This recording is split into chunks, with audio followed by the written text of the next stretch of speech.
So, welcome everyone who's watching either on YouTube or listening on a podcast. My name's Alan Levin, and this is another in a series of crossing the boundary conversations that I have with people I feel are doing really significant work in the world, and to talk about also the transitions or boundary crossings that they've made in their life to get where they are right now. I just want to mention that if you subscribe, which is free, to the podcasts or YouTubes, that will help get the word out. The algorithm spirits work by more people subscribing. So thanks for that. So I'm happy, very happy today to be talking with Cathy Coleman. I want to give you a little brief sense of what could be a very long description of the range of Cathy's multifaceted career and her continuing activities. Cathy has a doctorate in East-West psychology from the California Institute of Integral Studies, CIIS as it's known, where she also worked in a variety of leadership administrative roles for 20 years. And for the past 6 years, she's with the CIIS Center for Psychedelic-Assisted Therapies and Research. She's had numerous administrative and leadership roles. She's been the president of, besides CIIS, the president of Kepler College, a state-approved astrological studies program in Washington State. She's been the director of the IONS, that's the Institute of Noetic Sciences, EarthRise Retreat Center. Cathy's also a mother and a grandmother, and the author of the just released book, Ralph Metzner, Explorer of Consciousness, The Life and Legacy of a Psychedelic Pioneer, published by Inner Traditions. She brings which brings us to talk about a little bit the very significant aspect of Cathy's life, which was being the wife of, for 30 years, of one of the most visionary and spiritual teachers that I think has graced this planet in modern times, Ralph Metzner. But also, Cathy herself is an astrologer. She works in a private practice as an astrologer and coach. She's lectured nationally and internationally on Western and Eastern astrology. And also with her late husband, Ralph Metzner, she co-founded the Green Earth Foundation, through which Cathy continues to pass on Ralph's rich legacy. And I'll have links to her work and the book and so forth listed with the YouTube and podcast. I want to note, just on a personal note, that looking at Cathy's Facebook page, it's largely filled with captioned photos of visits and travels with family and friends. And that says a great deal about the down-to-earth and very open-hearted person that she is, that you are, that I know you as a friend. So Cathy, let's start, as I like to do, with the origins, from where you come from. Can you talk a little bit about your ancestry, parents, family, and what you feel you've taken from that brings you to where you are now? So I was born in Chillicothe, Missouri. It's a small town about 90 miles from Kansas City in the northwest part of Missouri. My father was a banker and an avid athlete and sports fan, and my mother was a teacher and homemaker. And my parents were they were conservative Republicans in a certain way. They were Methodist, religious, but they were also very open. And my father was particularly kind. They were both involved in very deeply involved in community service. And but then another aspect of my life is that I had a very unusual brother. He was a year younger than I was. His name was Gehrig. He was named after Lou Gehrig, the baseball player. And he was just a brilliant unusual person. So I've always thought of Ralph being this amalgamation of my father, the kind of the grounded, practical, ethical, very good-hearted person, is like my father. And then this, outrageous, brilliant, creative thinker was my brother. So anyway, that's a little synopsis. Um, and I was thinking when you were saying that you're interviewing people about, from this perspective of crossing the boundary, that really is quite a theme in my life, because my first um, my first foray really into the world was, I told my father I had to go out of the state of Missouri to school, that I didn't want to go to school with any of my friends, and I had to figure out who I was. And so he suggested Iowa State, and he took me there to visit, and I said, fine, that'll do. I was the oldest child. I knew they weren't going to send me to, one of the coasts, and I thought, it's out of the state of Missouri. Nobody I know is going there. So it was a great place for me to, I say, first cross the boundary out of my State my boundary. childhood. Yeah. Was that also a cultural boundary that you crossed when you went to college? That was there was there much of a 60s? I don't know what year it was that you went to college. Was there a Well, part it was and it wasn't. I met my first husband there, and I can remember him saying, "Well, I'm Italian Polish from Chicago," and he said, "What are you?" And I said, "Well, I'm American." And he looked at me and he said, "Well, nobody's American, just American. Everybody's got an ethnic background." And that was so striking to me, because I never thought of myself as, yes, I am part German and English. That's my ancestry, but I never thought of that identity before. And so immediately, because I met him right when I went to school the first summer, and uh, so I did kind of cross into that Chicago Italian, Polish ethnicity. And also, our best friends in college were a man who was quite a bit older than we were, and he had just returned from the Vietnam War. So just knowing him, it brought me very close to the Vietnam War, and just being free from, like, my parents, my upbringing, starting with a total clean slate. I definitely did branch out, but culturally, Iowa's pretty similar to Missouri, so it wasn't that remarkable in and of itself. But I found those pockets of differences. You said your parents were Methodist and religious. So did you take any of that with you?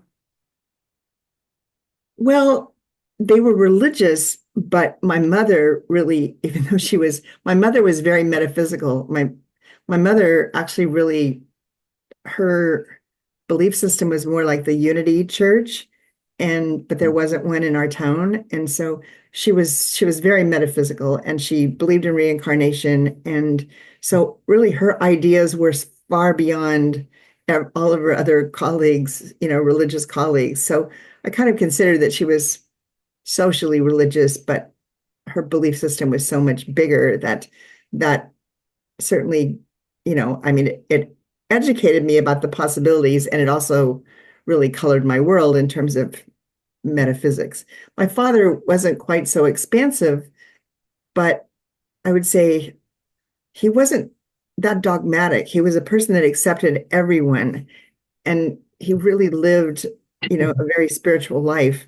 So yeah, I wasn't, and I appreciate that I had a strong religious foundation, just as a foundation, because I've always felt like that served me in terms of exploring other religions and other ideas, just having that religious foundation. But it wasn't dogmatic, and it wasn't oppressive. And also, even when I was kid in high school, I remember they had a mission, some kind of program where they were talking about all the religions of the world. And so I signed on for it. I was the only kid, I think, there. But, and they were kind of teaching it from a Christian perspective, like, a comparison of like, kind of why Christianity is better than Hinduism or Buddhism or all this. But I could just filter that out. I just thought it was really interesting to learn about these different religions and know that there were lots of other ways of thinking. So.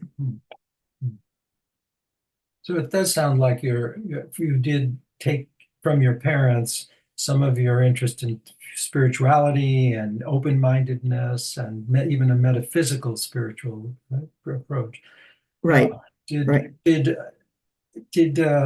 drugs begin to become a part of any of that in your college days, or? No, I think that you know, like our town was so conservative. Really, they didn't infiltrate the town at all. I mean, I graduated in 1970 from high school. I have a friend who went to a high school in Kansas City. She moved away when we were like sophomores in high school. And we've, since compared notes. And so she was well introduced into the drug culture, being in the city in school. But I really wasn't until I went to college, not even in college, because I went to a very conservative college, but my brother went to Rice University. And so when I visited him, then when in my early 20s, the drugs were rolling there. So. Mhm. But I didn't have my first experience until I came to CIIS. Mm, mhm. So I want to jump ahead a little bit. I'm not sure where this came in, but you have ended up devoting a great deal of your time and energy, intelligence to astrology. In addition to interpreting horoscopes, you use astrology to help people choose locations like where they might live or travel, vocational indicators, choosing a career, relationship issues. Um, and you have a weekly mailing that where you offer us all a very detailed way of looking at what's going on in the world and what's possibly going on in our lives through astrology. I'm curious how you got involved in that and how you overcame, or maybe you didn't have to, the skepticism that many folks, many well-educated people, you could say Western educated people, and even spiritual people have toward astrology, which just seems to our Western thinking, for the most part, the the most absurd idea that what's going on up there in the planets and the stars has any effect or impact on us. So I'm sure you've been asked about that many times, and I'm curious how if you could explain for yourself how that developed. Well, again, it was kind of my unusual family of origin. My brother, who was younger than I was, as I said, a year younger, he somehow knew about sun sign astrology when he was like just a young teenager. And he introduced sun sign astrology, the idea of sun sign astrology to me. So I kind of knew just a little bit and I was interested. And then um, when I left my first husband and moved to uh, Houston, Texas, where my brother was going to school at Rice. I moved there in 1976 and I was just there a short time, but I I got to Houston and I opened up the Houston newspaper and there was a class on astrology. And I thought, well, I'm new in town. I'm newly single. It was, yeah, sponsored by the Houston Singles Club. I thought, okay, I'm going to sign up for this class. So I did. And my teacher was this wonderful woman who actually became a renowned financial astrologer. And she was very well organized. She was a really good teacher. I ended up taking a couple of classes from her, and that was kind of my foundation. And then from there, I just kept, well, after I went to Peace Corps a year after I went to Houston. So I'd really only barely learned, I mean, not barely learned astrology because I learned quite a bit in that year, but I knew how to calculate charts because, I mean, of course, there weren't computers back then. And so she had taught us to teach how to calculate horoscopes. So while I was in the Peace Corps, I did a lot of calculating people's horoscopes. And there were people from we were called omnibuses, the groups of Peace Corps volunteers that would come in, and there were a lot of people from California, and they were really open.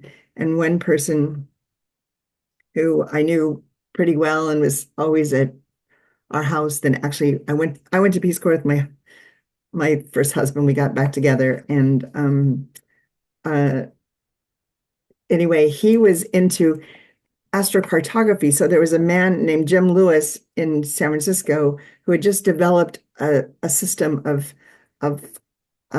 locational astrology and looking at where your positive lines were in the world.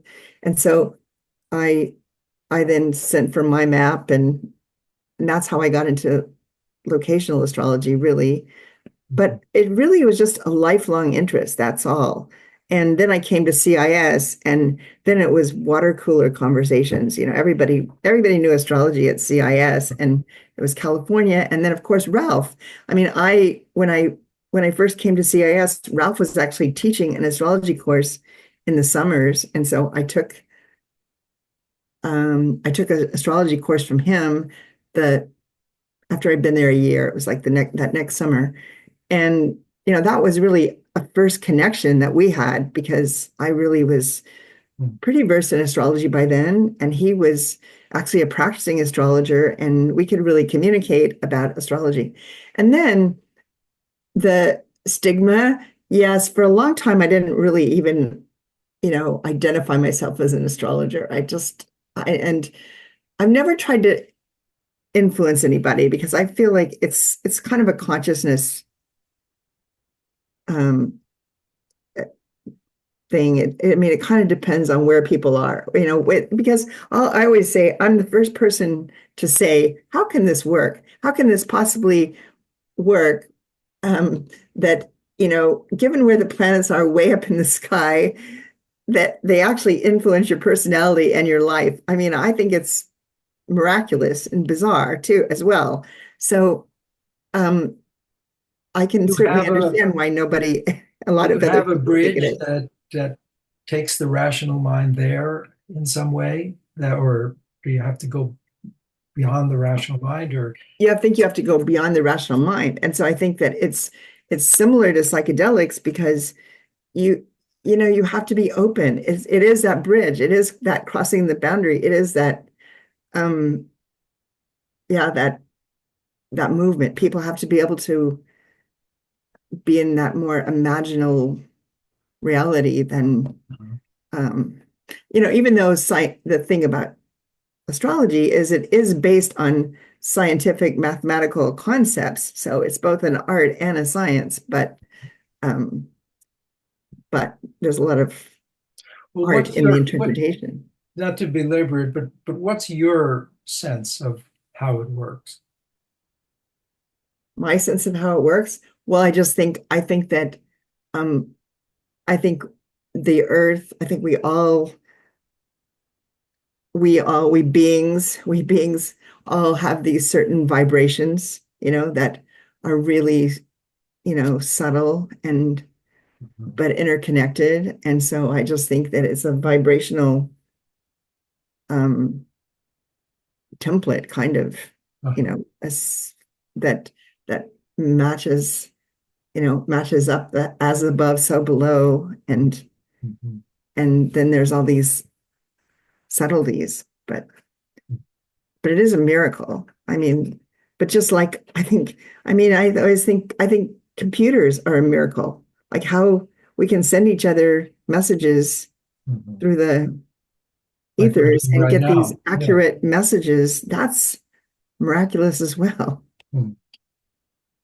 Okay. Um, so yeah, you kind of just revealed what I was going to ask you next, is how you started Life with Ralph Metzner, and you became a student at CIIS. I guess you must have also at that point known what CIIS was and what what they taught there, and that must have been the whole idea of transpersonal psychology or spiritual activity that was going on. That must have been an interest of yours. Well, the way I got there is that I was really interested in psychology and human behavior, and I wanted to do a doctorate in counseling. But I was so into kind of this spiritual perspective and astrological perspective. And, I'd taken a number of, personality theory courses and that sort of thing, and they just stopped short of, anything of the spiritual realm. So I searched for a, a place that I could study psychology with this from a spiritual perspective. And so in that search, basically, and how I did the search was I wrote to people who had written articles about spirituality and psychology. And I asked them if there was any place. So that's how I got directed to CIIS.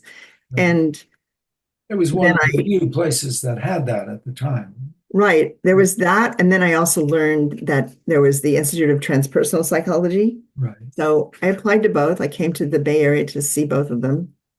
And I didn't even know anything about Ralph when I first came. So then, there I was. And then I quickly knew. I mean, we both have Angelus Arian as a teacher in common. And Angie, I took her Tarot class the first summer I came there. So she was really my first teacher. And and then, I actually had 7 classes from Ralph on different topics, but I think maybe the astrology one might have been the first one. And so Which one did you say was the first one? I think maybe the astrology class was Oh, the first class I had with him. And but then after I was there for about 10 months as a student, they hired me as the director of admissions and financial aid.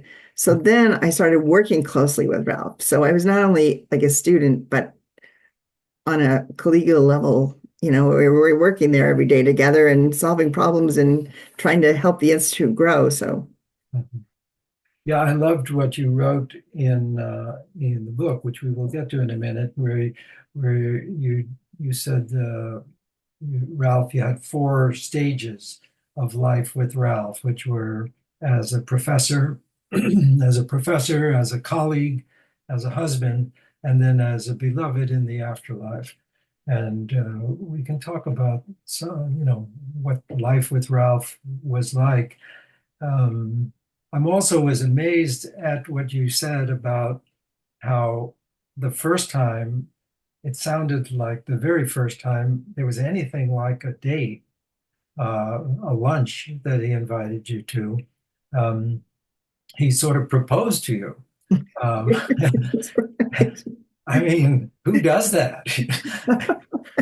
I know only Ralph Metzner, I guess. Oh, I don't know. oh. I mean, I know I liken it to, I Did feel he like it was ever like tell an you that he arranged had a marriage, but he vision? Or arranged it. Like, did he ever tell you that he had a vision or a dream or anything like that that led him to that? Or had he just been observing you and falling in love with you? I guess he'd just been observing me because, I had my son with his father, and then we actually didn't get married until after our son was born.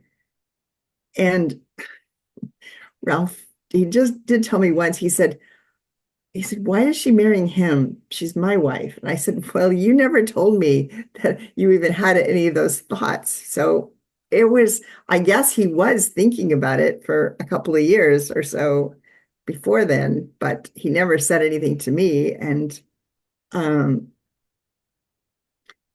What a yeah, story. and Yeah. he had other relationships going. So Mhm. like it never even looked like it was a possibility. So Yeah.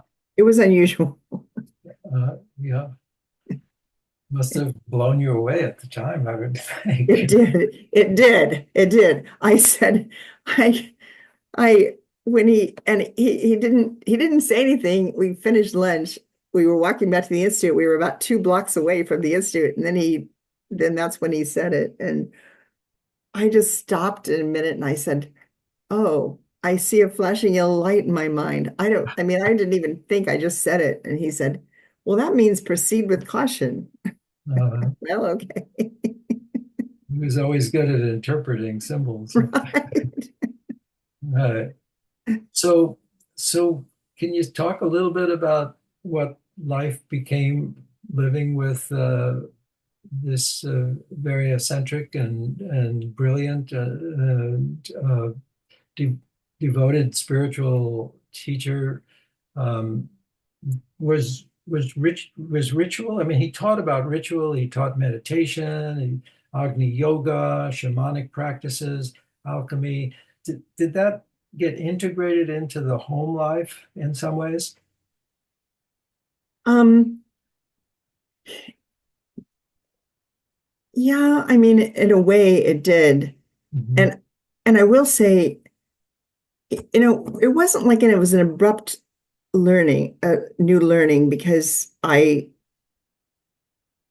known him for 4 years when by the time we got together. So I'd been at the institute as a student and then as his colleague. So I knew a lot about his thinking processes, his writing, his thinking, his how he was as an administrator, how he solved problems. And also then I had this astrological lens. So I knew that, he had an Aries moon. I have a Aries rising. He had a Sag rising. I have Sag moon. I knew we were really compatible, and I really understood who he was from an astrological perspective at the get-go. So that was helpful, I'm sure. I'm sure it's helpful for anybody to have that, knowledge in a relationship. And but there were things like we always had this prayer. We had this prayer that we must have started it early on, but I think he was maybe the person that started it. But it was always about like the earth, giving thanks for the goddess of the earth and her blessings. That was his part. That was what he would say. And then I would say, thank you for our home, our family, our friends, and blessings on our meal. So that was kind of it. So we both had our parts, and there was never oh, how shall we pray before meals? It just kind of happened, and it was always like that. And sometimes I would add a few other things, but anyway, so there was that ritual. Mhm. And um, he worked Meditation, meditation. he worked well, I don't know, we didn't really do that much meditating. Mhm. You know, I mean, he, of course, has his Agni yoga thing, but it wasn't like he would get up, in the morning and meditate like a lot of people do. I mean, we were busy. We were like out the door, a gazillion things to do, managing household, long commutes, all that. Um, I think he kind of meditated whenever he could, walking, driving, whatever. Um, he did refer a lot to his light work, to his Hatha yoga. actualism. I Right. mean, and if there were issues or problems, like sometimes he would say, well, imagine the light. He'd kind of lead me through a meditation. And he certainly did that with Sophia. She wrote that in her piece that Sophia, our daughter, she wrote that in her piece that he would do these light meditations with her as a child. So he brought that in. Um, when people would come over, well, when people came over to our house to, for a meal, he often would, especially if it was if it was a group of people, like maybe 6 or 8 or something, he'd like to bring them into the living room afterwards, after the meal, and then we'd pass a staff, and everybody would share what they sort of where they were at in their life Right. and He kind would of a circle, he would he wanted to do ritualize in that. a way what would normally be just a random conversation. What would have been just a chit chat. He made it into something where people shared more from the heart or a deeper level of what they were thinking about. Right, Yeah. Yeah. right. But it was, I'd say, it was eclectic and natural. There wasn't any formal, oh, we do this or we have to, Mm. or now is the time that we do this. Mhm. He would get a little edgy around Christmas because he'd get kind of like he didn't like the fact that there was a lot that was commercial about Christmas. Mm. But one year he actually um, took all these kids that were in the babysitting co-op that we had that I had formed, and he had them produce the you know birth of Jesus. He brought all the kids together, and so everybody thought that was really unusual. Like here was Ralph. I mean, he did it. He orchestrated that. He orchestrated it. He orchestrated it. He taught them the story. Uh-huh. He had them do the play, and then after they had it all together, the parents we had a gathering, and the kids performed the play to the parents. Only that was once. It was just that 1 year. But sometimes he would just get a notion to do something like that. Mm. Yeah. I suppose Ralph is probably best known, in fact, it's in the title of your book, as a psychedelic pioneer. I mean, he was a pioneer. Of course, I was involved with him both for the 10 years or so in the Agni Yoga work, which was then called the School of Actualism.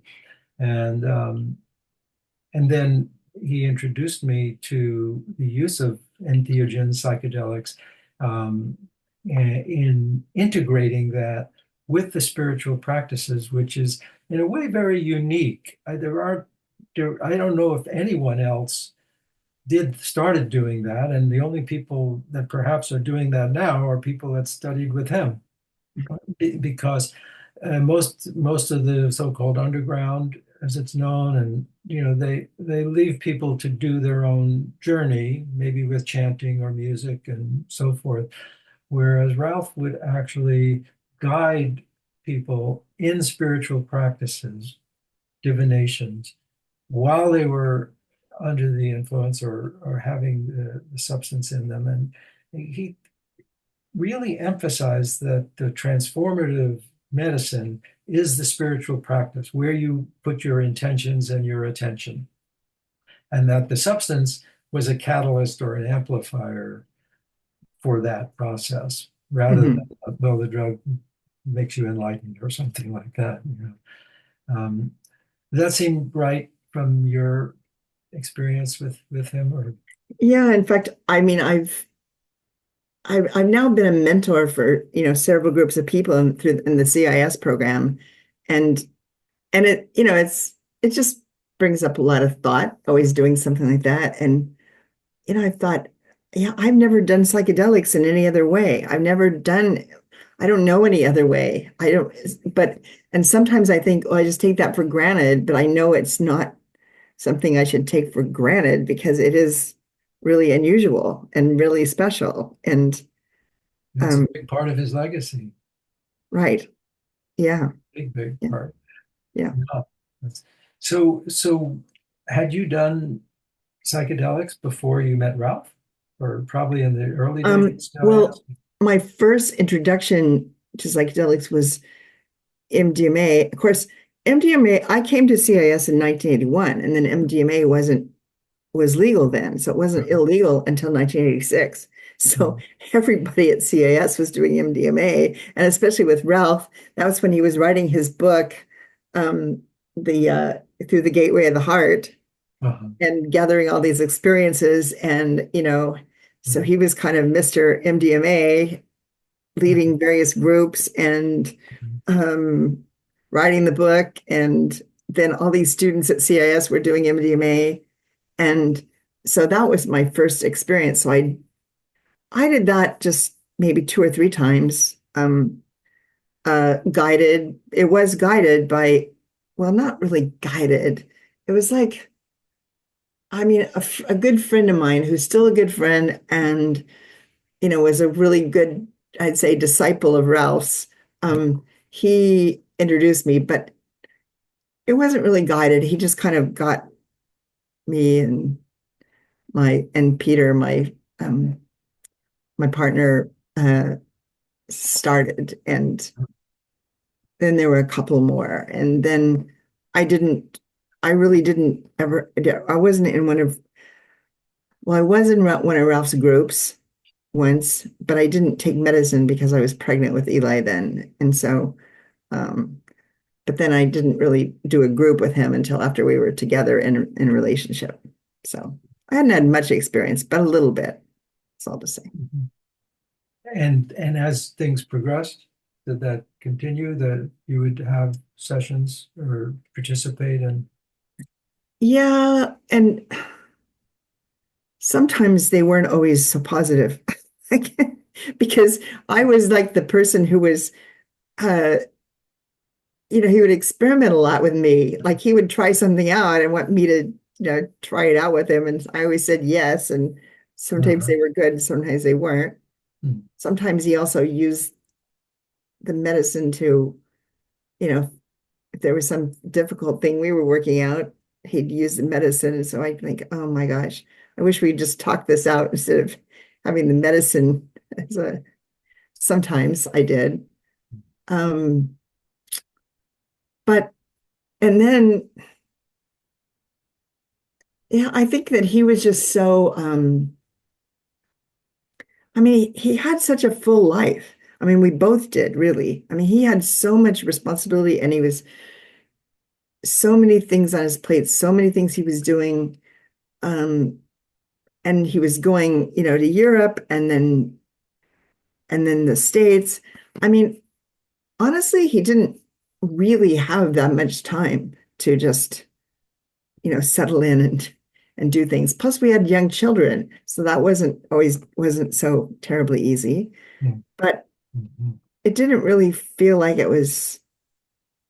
It all felt okay. Like it all felt like it was balanced. Like I got enough of, special time with him. I will say one thing, even in all that, with him having such a busy life, he was never a frantic person. He was always um calm, pretty calm.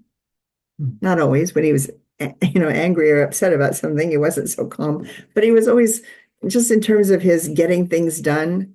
I mean, Hmm. he would have this huge, to-do list on a yellow pad of paper and many things to do, but he was measured in that Taurian way. He was measured about it. He just did it. He didn't make a big fuss about it. He just Mhm. went about his work and the next thing, on his list or whatever. Can you share a little bit, or do you feel like you could share a little bit about the last years of his life and the final passage? Um, well, I'd say he, he just got, I feel like he kind of just got better as he aged. I mean, he just softened. He was a little more sure of him, of what he wanted to do, how he wanted to spend his time, how he didn't want to spend his time.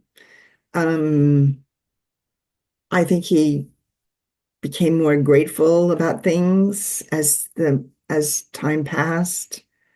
Um, I think, I think our relationships kind of sweetened. I mean, it was like that's one thing I really appreciate, having a long relationship with him and also having a long life myself, pretty much by now. I mean, I think when we're conscious and working on things and trying to be the best human beings we can, and time serves us well, I mean, we just get better as human beings, I think. Yeah, And that's the then key. relationships get better. And um, so I had that experience. Also just, I don't know, Ralph could also be pretty good humored. He could just kind of be, okay, here I am. Here's, what I'm doing, or here's what I want to do, or here's what I don't want to do. And then he could just be pretty good humored Mhm. about it all, which was delightful. I mean, he didn't know he had this disease until about 10 months before he died. And I think it all worked out pretty well because when he was diagnosed with this disease, they said that he would have 3 to 5 years to live and maybe more. Hmm. And then he only had 10 months. But I think because, initially he thought he had 3 to 5 years, I mean, he did start, he immediately started shredding his client files and cleaning out things and getting everything in order and all the finances in order. So he did take it really seriously in terms of how much time he had left. And he left everything in Ralph's impeccable way, in very good condition. There was kind of no stone unturned that needed to be turned. And so, but he wasn't anxious because he he'd been told he had this longer time. Mhm. Maybe he would have been, maybe he wouldn't have been. And then things started, he just started getting really, they kind of his body, just physical body just started really deteriorating about three to 4 months before he died. And um but still, I think he didn't think he was dying that soon. I didn't either, until in a way. And uh but he just became sweeter, just very, very sweet. So I would say just that somehow that process of knowing that you're dying, Mhm. it just boils things down to the essence. And then there's so much of Ralph's writing and teaching about death and acceptance and being a part of the cycle of life. And I would say he really lived that. He used to say that if we like, that's the biggest gift of psychedelics, really, is to be comfortable, learn how to be comfortable with death.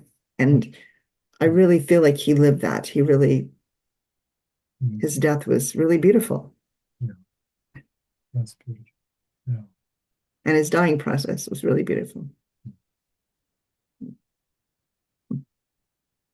I It was understand kind of humorous. he was It was like, practicing the Hawaiian practice of forgiveness and gratitude. yeah, he went to the hospital a month before he died, and he said, I just want one book. I just want to have one book here. And it was that book, Ho'oponopono, about that Hawaiian practice of, let's see forgive me, I'm sorry, uh, um, I love you is the last one. Um, I don't know, something else, something. Mhm. Yeah. Yeah. So I was with Diane Haug over the weekend and uh, in Boston, and I was telling her about like in the last week before he died, he was like just very practically saying, okay, he said, here, call call my massage therapist. And he said, tell her thank you for all of her good work with me over the years. And just he was like bringing closure like that to things and just expressing his gratitude to people. It was sweet, very sweet. That's beautiful. Yeah. And you are in a number of ways uh, helping keeping his legacy alive. And one of those is this book that just came out this month. Ralph Metzner, Explorer of Consciousness: The Life and Legacy of a Psychedelic Pioneer. When I first knew you were putting this together, Festschrift, they call it, where people contribute pieces of tributes and stories and so forth. I kind of thought, oh, that's a great idea. It'd be really nice and supportive. But I didn't really get how powerful a book it could become. Because the stories in here are just so moving and take you so deep into each a different facet of Ralph's multifaceted life, and consciousness. Uh, that it's really a very beautiful contribution, and I hope a lot of people see it, even people who never met Ralph or worked with Ralph, who begin to learn about what he's through his books and so forth, what he's brought to the world. Um, how's it been putting that book together? I know it was quite a job getting it through the publishing business and getting all these. How many are in there now? 80 or? Well, there's 60 essays in the book. There were 87 that were written. So I've been working with 87 people over these last 4 years. But um, just the book couldn't be that big. So um Intertraditions just said it had to be cut. And they wanted, Sure. at first we tried just cutting everything to the kind of the bone. And then at one point they said, no, we don't want to cut any more content. We're just going to cut certain essays. And so, I mean, it's been a great process. I also want to just go back and acknowledge you, because in a way you were the person who seeded this book, because when you came to the memorial, I invited you to come to the memorial and speak, and you had a beautiful message, the essence of which is in that book.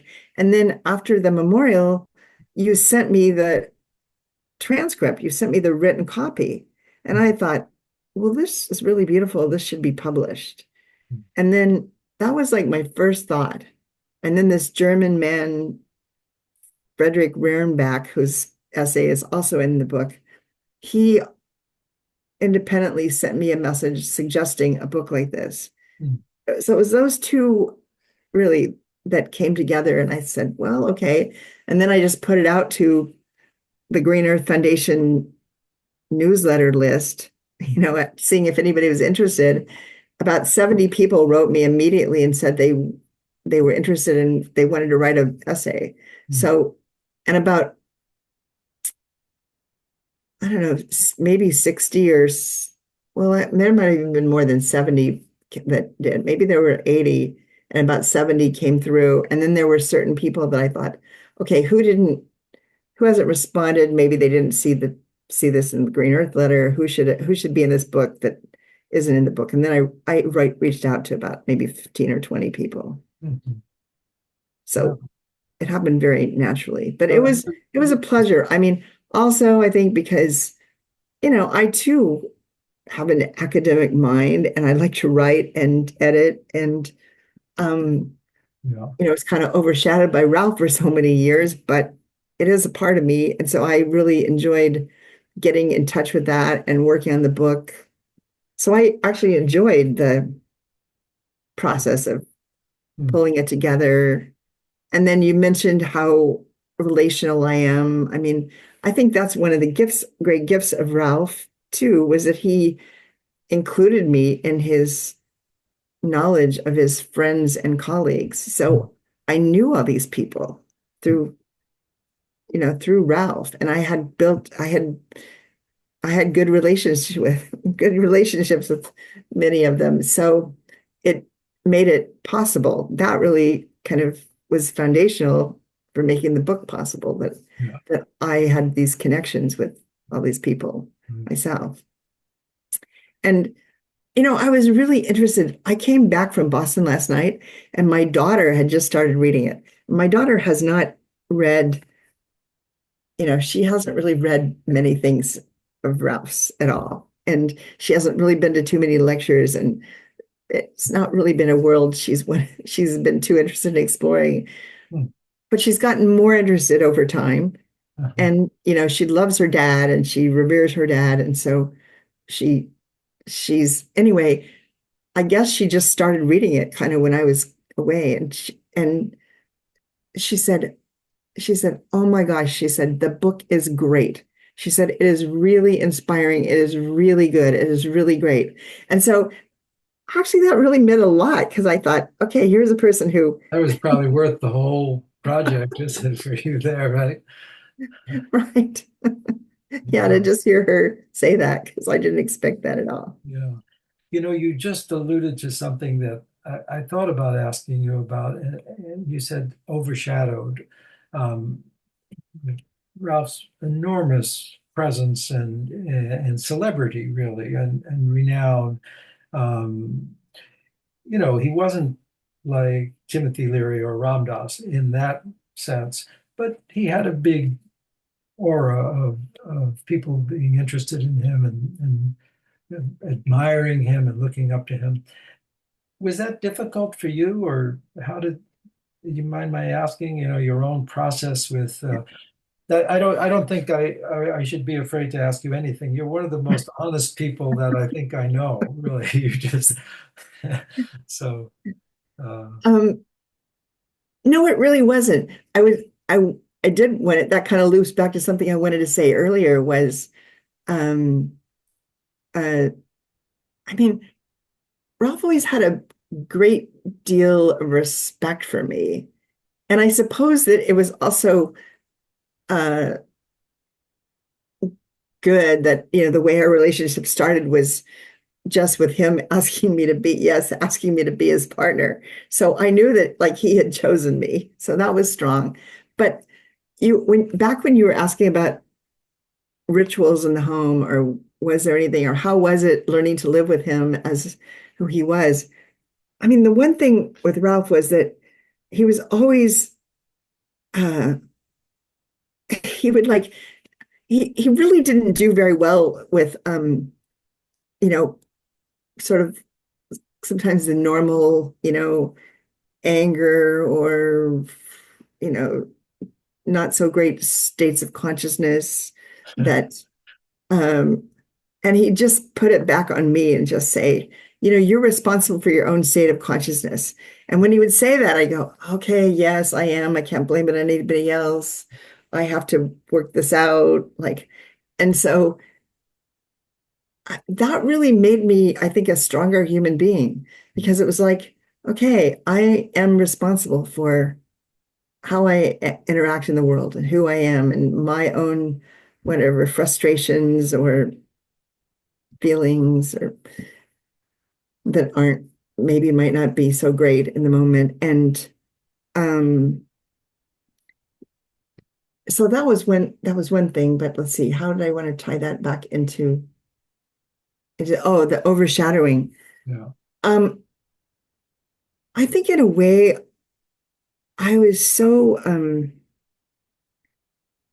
well, I guess because also when we first got together, I had a pretty strong, I mean, I wasn't renowned like he was, but I mean, I was basically the senior administrator at CIS for the, non-academic side. And I could really hold my own with Ralph as a colleague. And,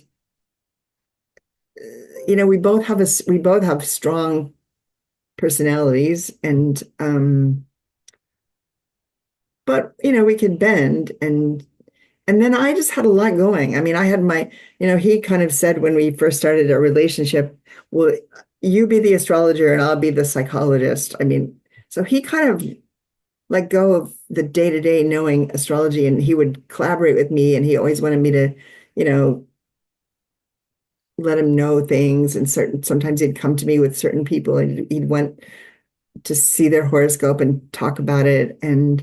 Um, but really, yeah, so I think I had my own development going on. And he was really supportive. I mean, we were very supportive of each other, of our travel schedules or, classes we wanted to take or whatever we were doing. And so I always felt total support and freedom from him to do that.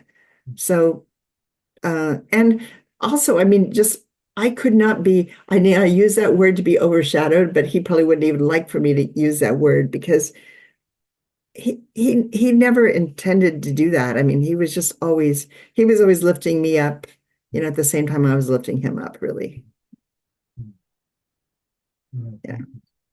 So two things I wanted to ask you about. We have a little bit of time. You have the CIIS psychedelic program, which you're uh, in a leadership role of some kind with, and also the Green Earth Foundation, which is was born through you and Ralph, and now you're carrying on. Um, First, about the psychedelic program, any uh, you know, you have feelings about how that's going? The idea that they're certifying people to be psychedelic trainers, psychedelic guides, mostly through what seems like academic work. Um, Well, that remains, a dilemma. I mean, CIS, likes to be very ethical about it and not encourage people to be underground therapists. And uh, although I know some are afterwards, and that's probably the only way, like Ralph said, that's the only way in a way the work gets done.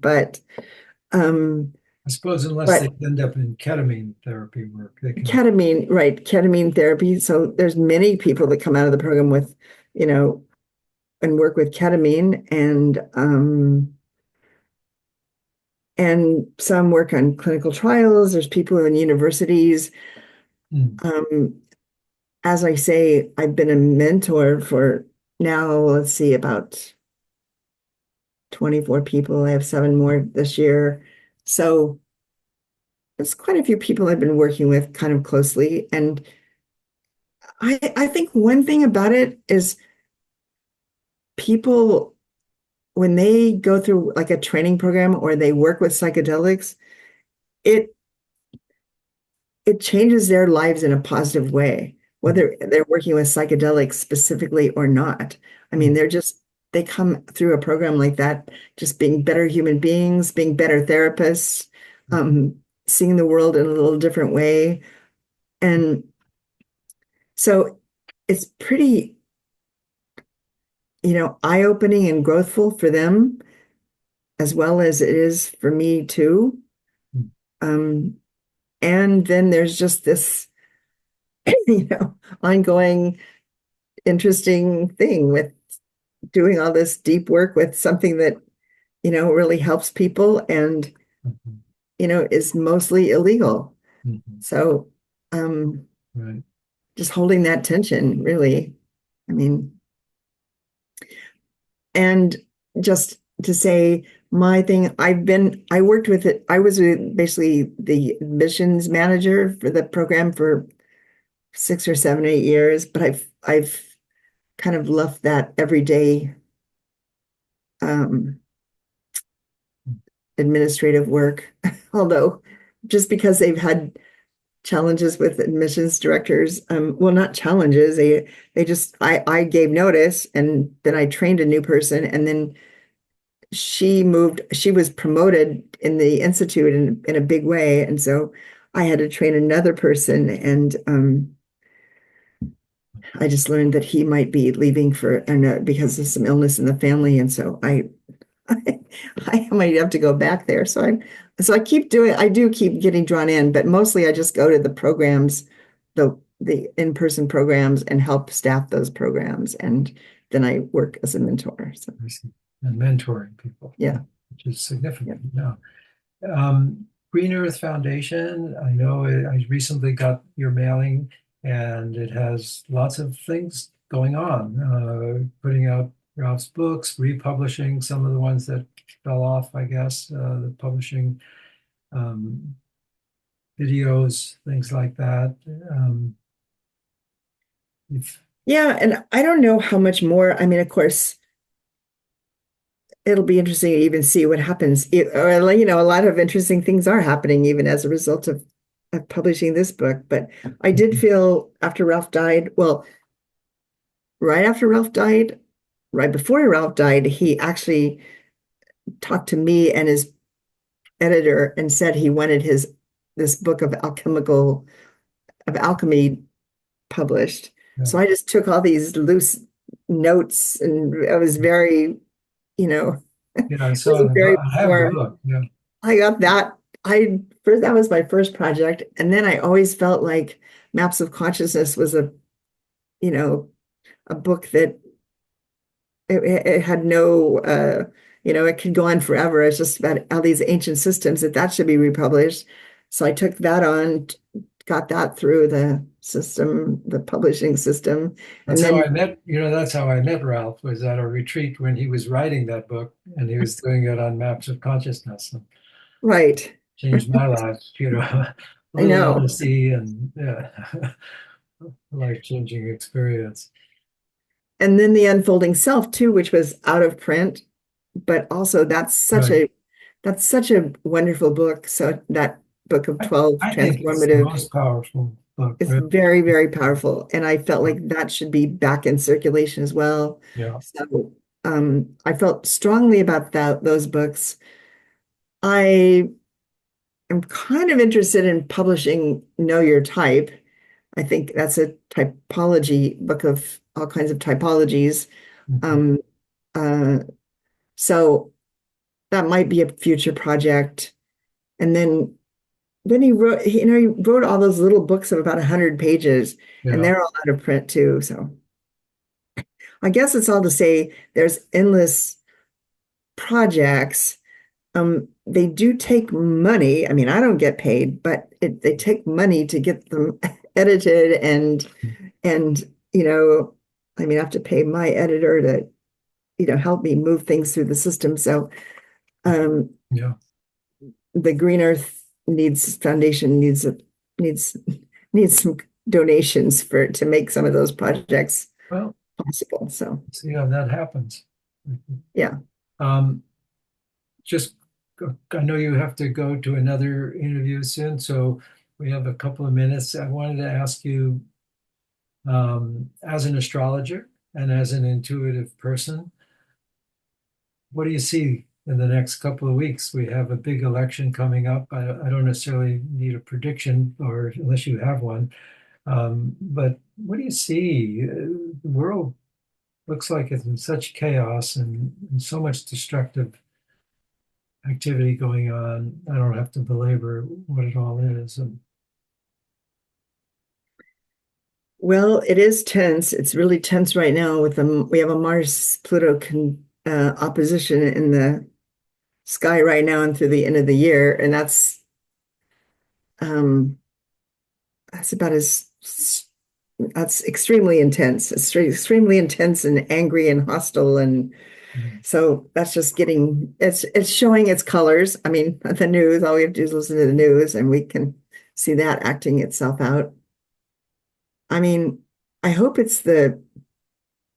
sort of liken these times to, the battle of good and evil. And it's like, in a movie, there's a battle up to the last minute, and then just barely good wins out over evil. And somehow, life moves forward. But, we keep doing these battles. So that's our I hope. don't know. I hope that's the way it works out. And um, I think there will be a lot of chaos uh, getting there because uh, yeah, there's a lot of astrological aspects there's planets that are changing direction in November.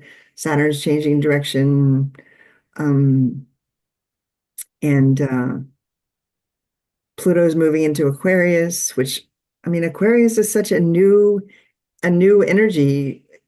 Capricorn represents the old, Aquarius represents the new. I can't imagine that we're not going to have a president that that doesn't map onto the new, but I don't know. I mean, I don't know. I, what's interesting is, that Astrology is people, not fortune telling, right? it's not, I mean, there are people that do it, but I know astrologers who are predicting Harris. I know astrologers who are predicting Trump. So Hmm. it's, um, Yeah. it's really neck and neck. And, I know we'll see. Well, I think, or I believe that Ralph's teachings and his work and your work not just in carrying Ralph's forward, but what you're doing yourself, is what we need to see happening in the world, that could make that difference, could just be that little bit of difference. So thank you so much for Yeah. taking the time. It's been very enjoyable talking with you. So I will post this and list links and so forth to your various activities and books and so forth. Okay, great. Thank you so much, Ellen. I Sure, appreciate the sure. conversation Yeah, and take care. your work as well Yeah, in with interviewing many people across the boundary or cross boundaries, right? yeah, yeah. Yeah. All right. Take All care. right. Bye.